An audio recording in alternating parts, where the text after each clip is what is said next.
Hi ಎಲ್ಲರಿಗೂ ನಮಸ್ತೆ. Welcome back to my channel. ಎಲ್ಲರೂ ಹೇಗಿದ್ದೀರಾ? ಎಲ್ಲರೂ ಚೆನ್ನಾಗಿದ್ದೀರಾ ಅಂತ ಅಂದ್ಕೊಂಡಿದ್ದೀನಿ. ಬನ್ನಿ, ಇವತ್ತು ಬುಧವಾರ ಸಂಜೆಯಿಂದನೇ ಬ್ಲಾಗ್ ಸ್ಟಾರ್ಟ್ ಮಾಡ್ತಾಯಿದ್ದೀನಿ. ಈ ವಿಡಿಯೋನ ಮೊದಲೇ ಒಂದು ವಾರದ ಮುಂಚೆನೇ ಹಾಕಬೇಕಾಗಿತ್ತು. ಸ್ವಲ್ಪ ಹುಷಾರಿಲ್ಲದ ಕಾರಣ ಲೇಟ್ ಆಯಿತು. ಈಗ ಹಾಕ್ತಾಯಿದ್ದೀನಿ. ಬುಧವಾರ ಮಾರಿಕಾಂಬೆ ತೇರುಂಟು, ಹಾಗಾಗಿ ಸ್ವೀಟ್ ಮಾಡುವ ಹೇಳಿ ಹೋಳಿಗೆನ ಮಾಡಿದ್ವಿ.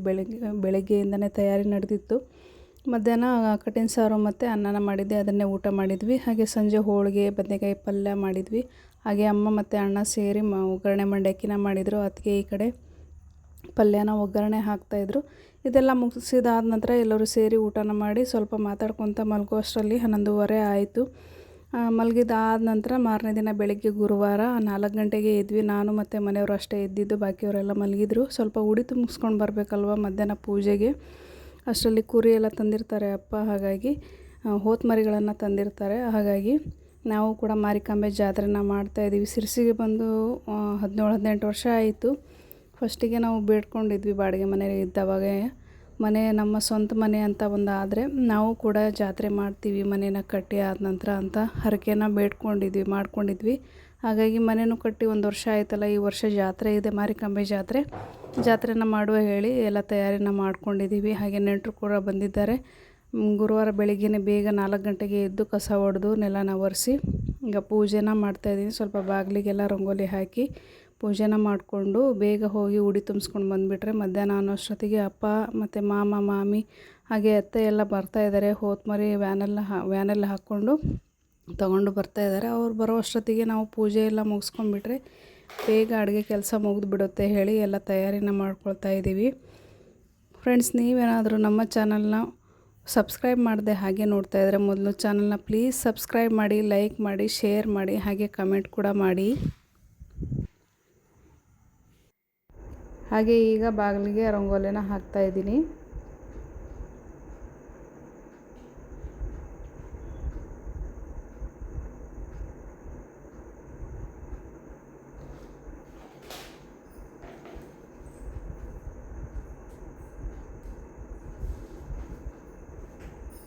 ರಂಗೋಲಿ ಹಾಕಿದಾದ ನಂತರ ದೇವಸ್ಥಾನಕ್ಕೆ ಹೋಗಬೇಕಲ್ವ ಹೇಗೂ, ಹಾಗೆ ಸೀರೆ ಉಟ್ಕೊಂಡು ಬಿಡುವ ಹೇಳಿ ಸೀರೆ ಉಟ್ಕೊಂಡು ಬಂದು ಫೋಟೋ ಏನು ಒರೆಸ್ಲಿಲ್ಲ. ಹಾಗೆಯೇ ಹೂವನ್ನು ಚೇಂಜ್ ಮಾಡಿ, ನಾಳೆ ಶುಕ್ರವಾರ ಇದೆಯಲ್ವ, ಶುಕ್ರವಾರ ಎಲ್ಲ ಒರೆಸಿ ಪೂಜೆ ಮಾಡಿದರೆ ಆಯಿತು ಹೇಳಿ ಇವತ್ತು ಹಾಗೆ ಹೂವನ್ನು ಚೇಂಜ್ ಮಾಡಿ ಪೂಜೆನ ಮಾಡ್ತಾಯಿದ್ದೀನಿ. ಈ ಸೀರೆ ಬಂದುಬಿಟ್ಟು ಗೃಹ ಪ್ರವೇಶದಲ್ಲಿ ಸುಮಾರು ಸೀರೆಗಳು ಕೊಡ್ಲಿಕ್ಕೆ ಅಂತೇಳಿ ತಂದಿದ್ವಲ್ಲ, ಅದರಲ್ಲಿ ಪಿಂಕ್ ಕಲರು ಒಂದು ಇಟ್ಕೊಂಡಿದ್ದೆ, ಚೆನ್ನಾಗಿ ಕಾಣುತ್ತೆ ಹೇಳಿ ಅದನ್ನೇ ವರಮಹಾಲಕ್ಷ್ಮಿ ಹಬ್ಬಕ್ಕೆ ಉಡಿಸಿದ್ದೆ. ಅದನ್ನೇ ಬ್ಲೌಸ್ ಹೊಲಿದು ರೆಡಿ ಮಾಡಿ ಜಾತ್ರೆಗೆ ಅಂಥೇಳಿ ಇಟ್ಕೊಂಡಿದ್ದೀನಿ. ಈ ಜಾತ್ರೆ ಬಂದುಬಿಟ್ಟು 2 ವರ್ಷಕ್ಕೊಂದು ಸಲ, ವರ್ಷ ಇರೋದಿಲ್ಲ. ತುಂಬಾ ಚೆನ್ನಾಗಾಗುತ್ತೆ ಜಾತ್ರೆ. ಜನ ಅಂತರೂ ಆ ಕಡೆಯಿಂದ ಸುಮಾರು, ಆ ಕಡೆ ಈ ಕಡೆ ಊರಿಂದ ಸುಮಾರು ಜನ ಬಂದಿರ್ತಾರೆ. ಹಾಗೆ ಶುಕ್ರವಾರ ತುಂಬಾ ರಶ್ ಇರುತ್ತೆ. ಉಡಿ ತುಂಬಿಸ್ಲಿಕ್ಕೆ, ಹಣ್ಣು ಕಾಯಿ ಎಲ್ಲ ಮಾಡಿಸ್ಲಿಕ್ಕೆ VIP ಪಾಸ್ ಇದ್ದರೂ ಕೂಡ ಅದು ಕೂಡ ತುಂಬಾ ರಶ್ ಇರುತ್ತೆ. ಲೈನ್ ಅಂತೂ ತುಂಬ ದೊಡ್ಡದಾಗಿರುತ್ತೆ.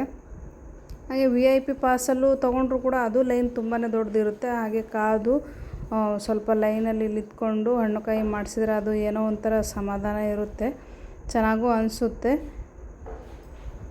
ನಮಗೂ ಕೂಡ ನಾವು 18 ವರ್ಷದಿಂದ ಇಲ್ಲೇ ಇದ್ದೀವಲ್ಲ, ಏನೋ ಒಂಥರ ಅಮ್ಮಂಗೆ ನೋಡಿದರೆ ಏನೋ ಒಂಥರ ಖುಷಿ ಅನಿಸುತ್ತೆ. ಮತ್ತು ಸಿರ್ಸಿ ವಾತಾವರಣವೂ ಕೂಡ ತುಂಬಾ ಚೆನ್ನಾಗಿ ಕೂಲ್ ವಾತಾವರಣ ಇರುತ್ತೆ. ಹಾಗಾಗಿ ಸಿರ್ಸಿಗೆ ಒಂದು ಸಲ ಬಂದುಬಿಟ್ರೆ ಯಾರಾದರೂ ಇಲ್ಲಿಂದ ಹೋಗ್ಲಿಕ್ಕೆ ಮನಸ್ಸೇ ಆಗೋದಿಲ್ಲ. ಬೇರೆ ಕಡೆಯಿಂದ ಬಂದಿರುವಂಥ ಜನಗಳೇ ಸ್ವಂತ ಮನೆ ಕಟ್ಕೊಂಡು ಸುಮಾರು ಜನ ಇದ್ದಾರೆ ಇಲ್ಲಿ.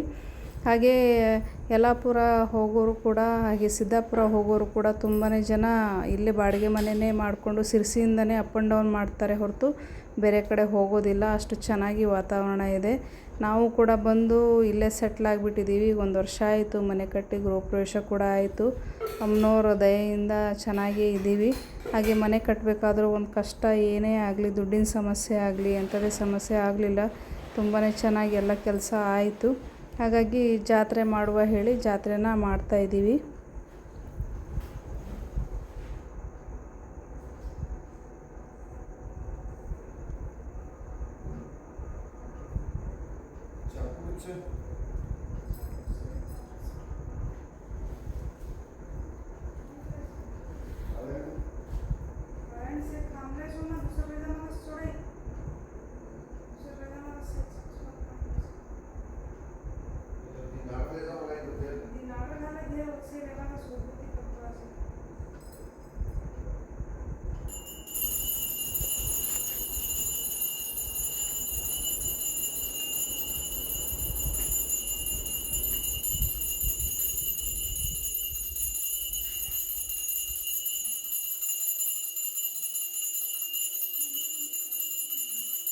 ಹಾಗೆ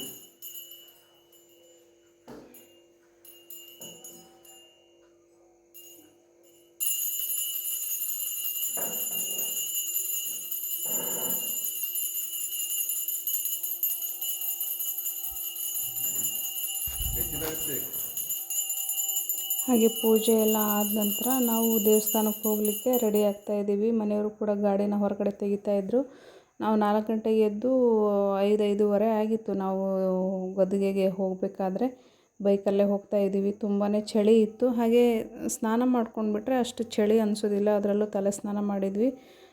ಚಳಿ ಏನು ಅನ್ನಿಸ್ಲಿಲ್ಲ. ನಮ್ಮ ಮನೆಯವ್ರಿಗೂ ಸ್ವಲ್ಪ ಕೋಟನ್ನು ಹಾಕ್ಕೊಂಡಿದ್ರು, ಅವ್ರಿಗೆ ಚಳಿ ಆಗೋದಿಲ್ಲ. ಹಾಗಾಗಿ ನಾನು ಸೀರೆ ಇತ್ತಲ್ವ, ಸೀರೆನ ಹಾಕ್ಕೊಂಡಿದ್ದೀನಿ. ಸೀರೆಯಲ್ಲೇ ಮುಚ್ಕೊಂಡ್ರೆ ಆಯಿತು ಹೇಳಿ ಕಿವಿಯೆಲ್ಲ ಹತ್ತಿ ಹಾಕ್ಕೊಂಡು ದೇವಸ್ಥಾನಕ್ಕೆ ಹೋದ್ವಿ, ಗದ್ದಿಗೆಗೆ ಹೋದ್ವಿ. ತುಂಬಾ ರಶ್ ಇತ್ತು.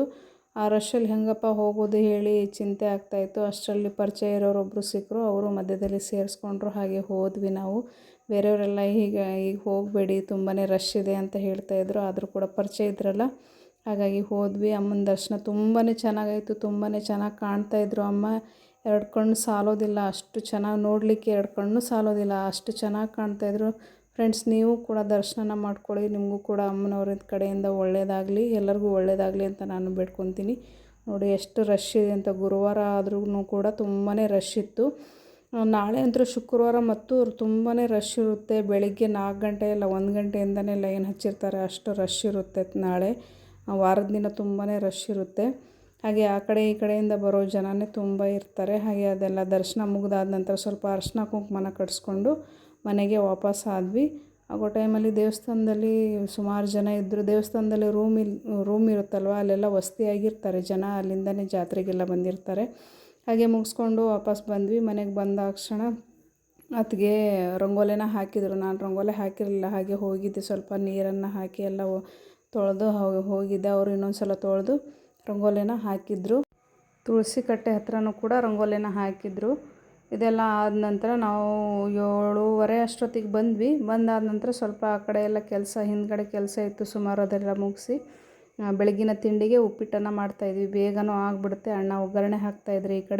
ಈ ಕಡೆ ಅತ್ತೆ ಮತ್ತು ಅಮ್ಮ ಅತ್ತಿಗೆ ಎಲ್ಲ ಮಸಾಲೆ ಸಾಮಾನು, ಬೆಳ್ಳುಳ್ಳಿ, ಈರುಳ್ಳಿ, ಶುಂಠಿನ ಬಡಿಸ್ಕೊಳ್ತಾಯಿದ್ರು. ಸುಮಾರು ಒಂದು ಊಟಕ್ಕೆ ಹಾಗೆ ನೆಂಚ್ಕೊಳ್ಳಿಕ್ಕೆಲ್ಲ ಸೇರಿ ಒಂದು 10 ಕೆ ಜಿ ಎಲ್ಲ, ಅದಕ್ಕಿಂತ ಸ್ವಲ್ಪ ಕಡಿಮೆನೇ ಈರುಳ್ಳಿನ ಎಲ್ಲ ಕ್ಲೀನ್ ಮಾಡ್ಕೊಳ್ತಾಯಿದ್ವಿ. ಇದೆಲ್ಲ ಕ್ಲೀನ್ ಮಾಡಿ ಅಷ್ಟರಲ್ಲಿ ಉಪ್ಪಿಟ್ಟು ರೆಡಿ ಆಯಿತು. ಅಲ್ಲೇ ಕೂತ್ಕೊಂಡು ಟಿಫಿನ್ನು ಕೂಡ ಮಾಡಿದ್ವಿ.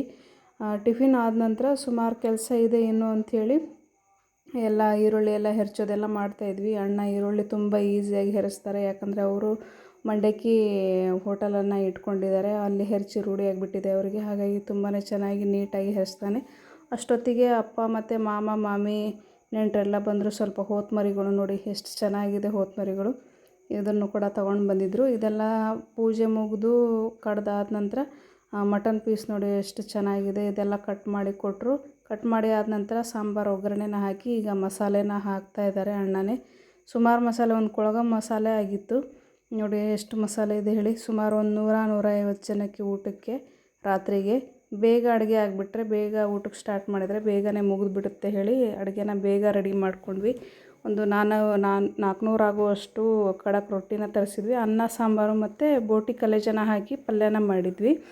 ಇಷ್ಟೆಲ್ಲ ಅಡುಗೆ ಆಗೋಷ್ಟರಲ್ಲಿ 7:30 ಆಗಿತ್ತು ನೋಡಿ. ಸಾಂಬಾರು ಕೂಡ ರೆಡಿ ಆಯಿತು. ಈ ಕಡೆ ಅಮ್ಮ ಅನ್ನ ಬಸಿತಾಯಿದ್ರು. ಒಂದು ಪಾತ್ರೆ ಅನ್ನ, ಒಂದು 2 ಸೇರು ಆಗುವಷ್ಟು ಅಕ್ಕಿ ಇಟ್ಟಿದ್ವಿ ಅಷ್ಟೇ. ರೊಟ್ಟಿ ಇದ್ದರೆ ಅನ್ನ ಬೇಗ ಖಾಲಿ ಆಗೋದಿಲ್ಲ ಹೇಳಿ ಅಷ್ಟೇ ಮಾಡಿದ್ದು. ಈಗ ಸಾಂಬಾರು ಕೂಡ ರೆಡಿ ಆಯಿತು. ನಾನೀಗ ಒಂದು ಕತ್ತಿನ ಬಿಸಿ ಮಾಡಿಕೊಂಡು ದೃಷ್ಟಿನ ತೆಗಿತಾ ಇದ್ದೀನಿ ಸಾಂಬಾರದ್ದು. 7 ಸಲ ದೃಷ್ಟಿನ ತೆಗಿತಾ ಇದ್ದೀನಿ. ಈ ದೃಷ್ಟಿ ಎಲ್ಲ ತೆಗೆದಾದ ನಂತರ ರಾತ್ರಿ ಪೂಜೆಗೆ ನೈವೇದ್ಯಕ್ಕೆ ಪಿಕ್ಕ ರಸ ಹೇಳಿ ಮಾಡ್ತಾರೆ ನಮ್ಮಲ್ಲಿ. ಪಿಕ್ಕ ರಸನ ಮಾಡಿಕೊಂಡು ಎಲ್ಲ ಪೂಜೆ ಎಲ್ಲ ಆದ ನಂತರ ಪ್ರಸಾದ ಎಲ್ಲರಿಗೂ ಹಂಚಿ ಊಟನ ಸ್ಟಾರ್ಟ್ ಮಾಡಿದ್ವಿ ಫ್ರೆಂಡ್ಸ್. ಹೇಗಿತ್ತು ಫ್ರೆಂಡ್ಸ್ ನಮ್ಮನೆಯ ಜಾತ್ರೆ? ಸಿಗೋಣ ಮತ್ತೊಂದು ಹೊಸ ವಿಡಿಯೋದೊಂದಿಗೆ. Thank you.